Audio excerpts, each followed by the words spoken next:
Fala galera, beleza? Eu sou o Caio, estamos começando mais um vídeo aqui do canal e o vídeo de hoje é muito especial porque a gente finalmente vai falar sobre Shang-Chi. É isso aí galera, Shang-Chi, a Lenda dos 10 Anéis, chega essa semana ao cinema e eu já conferi lá na cabine de imprensa e vou trazer aqui pra vocês um pouco do que eu achei desse filme. Primeiro a gente tem que falar do Shang-Chi em si, né? Porque ele é um personagem com muitas particularidades. Ele foi criado nos quadrinhos lá nos anos 70, em cima das ondas lá dos filmes de Kung Fu, de Karatê, enfim. Os filmes de ação baseados em artes marciais que faziam muito sucesso naquela época.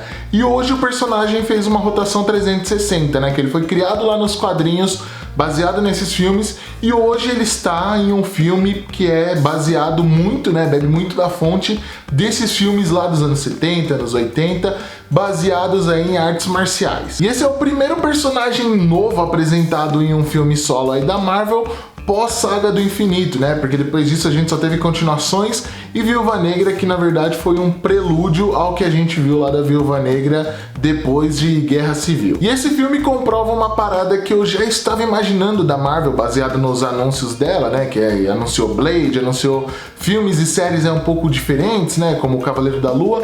Isso comprova uma teoria que eu tinha. A Marvel resolveu arriscar um pouco mais depois da saga do infinito, porque ela começou a trazer filmes diferentes. E Shang-Chi é um filme desse. Em alguns momentos nem parece que é um filme da Marvel quando você vai assistir, tá ligado? Então ele tem muito disso, dos filmes de lutas, tá muito bem coreografado. Pra mim, são as melhores lutas que eu vi no MCU, lutas corpo a corpo, evidentemente, né? Tirando essa parte de poderzinho. Mas as lutas corpo a corpo estão muito boas, né, nas cenas, e tudo que a gente tem em volta da cena é muito legal, porque tudo acaba complementando um pouco, né? Então, uma coisa que você vê ali parada ali em cima de uma mesa, de repente vira um artefato para você lutar contra alguém, tipo uma arma ali no meio da briga. Então é muito legal a gente ver como eles aproveitam muito bem tudo que eles têm lá de Shang-Chi e também a mitologia do personagem, que é um bom porradeiro aí das artes marciais. Mas apesar de ser diferente dos demais filmes da Marvel, ele tem ali os seus momentos Marvel, né? Aquele momento do cara sem camisa, aquelas piadinhas ali, aquelas brincadeiras. Só que eu achei as piadinhas muito bem colocadas, né? Em momentos certos. E eles partem principalmente da Kate, que é a personagem interpretada pela Awkwafina, que tá fazendo em todos os filmes de Hollywood. Eu não sei pronunciar o nome dela direito, mas vocês sabem de quem eu tô falando.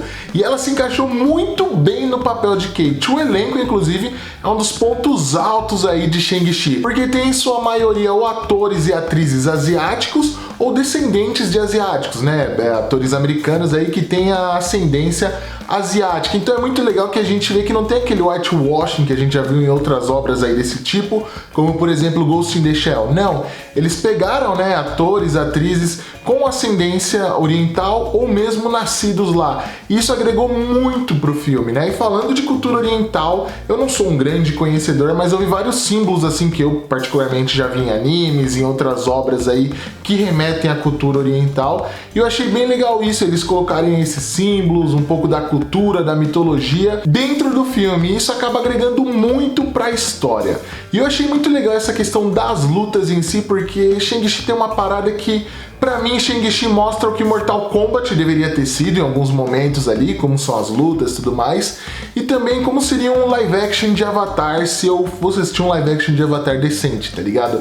Aquelas cenas que a gente vê no trailer ali de luta, que a gente vê meio poderzinho, gente voando de um lado, gente voando do outro, rola também no filme, claro, um pouco mais extenso, e é muito legal a gente ver como eles aproveitam isso com alguns signos ali orientais, né? Então acaba encaixando muito bem no filme, e desde o começo do filme já deixa muito claro que eles vão focar muito nessa cultura aí do Shang-Chi e que todo o folclore por trás do personagem vai ser importante lá no fim do filme. E não é exagero nenhum falar que Shang-Chi, a Lenda dos 10 Anéis, é um dos melhores filmes de origem da Marvel e de qualquer super-herói. Sério, eu não tô falando isso hypado. Eu tô falando isso porque ele agrega muito, o personagem evolui muito já no seu primeiro filme. Esse filme é como se a gente passasse por 3 histórias diferentes, por 3 grandes arcos do personagem dentro de um mesmo filme, sem perder o foco, tá ligado? Tudo acaba fechadinho, muito bem, tudo encaixado, então ele tá num lugar, ele já vai pro outro. É muito legal como eles conseguem amarrar essas pontas, deixando o filme depois uma maravilha. Pra mim, um dos melhores filmes solos que eu vi aí nos últimos 10 anos. E uma coisa muito legal do ritmo do filme é que ele não te dá respiro, velho. Desde o começo você tem muita informação ali sobre o personagem, sobre de onde ele vem, informações sobre a ascendência dele, e é muito legal que o filme não deixa você desfocar. Então a todo momento você tem alguma ameaça, alguma coisa que você precisa desvendar, e isso acaba prendendo a sua atenção durante todo o longa. E é um longa muito bonito de se ver, visualmente falando, assim, é muito legal a gente ver, porque a gente tem alguns contrastes visuais, né? O filme, como vocês já viram aí no trailer, começa ali em São Francisco. Eu não vou dar muito spoiler de pra onde esse filme vai, como ele se mexe, mas é muito legal a gente ver os contrastes de cenários, de histórias que a gente vê ali dentro. E parece que o filme adota diversos tons, né? Então, quando ele tá em São Francisco é um tom, quando ele vai para outro lugar é outro tom, quando ele vai pro terceiro lugar é um tom totalmente diferente.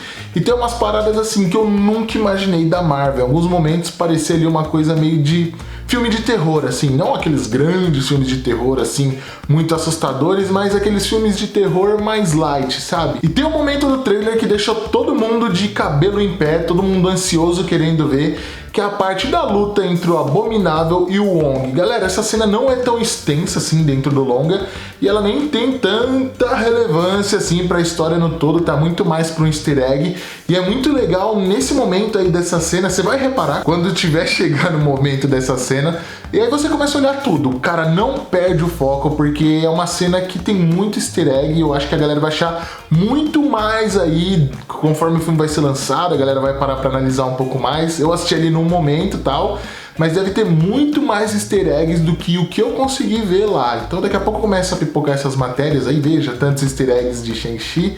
E nesse momento aí, perto dessa cena aí do torneio, deve ter bastante coisa, e até coisa muito old school lá dos quadrinhos. Shang-Chi corrige também um erro grotesco da Marvel aí de mais de uma década, que é a questão do mandarim.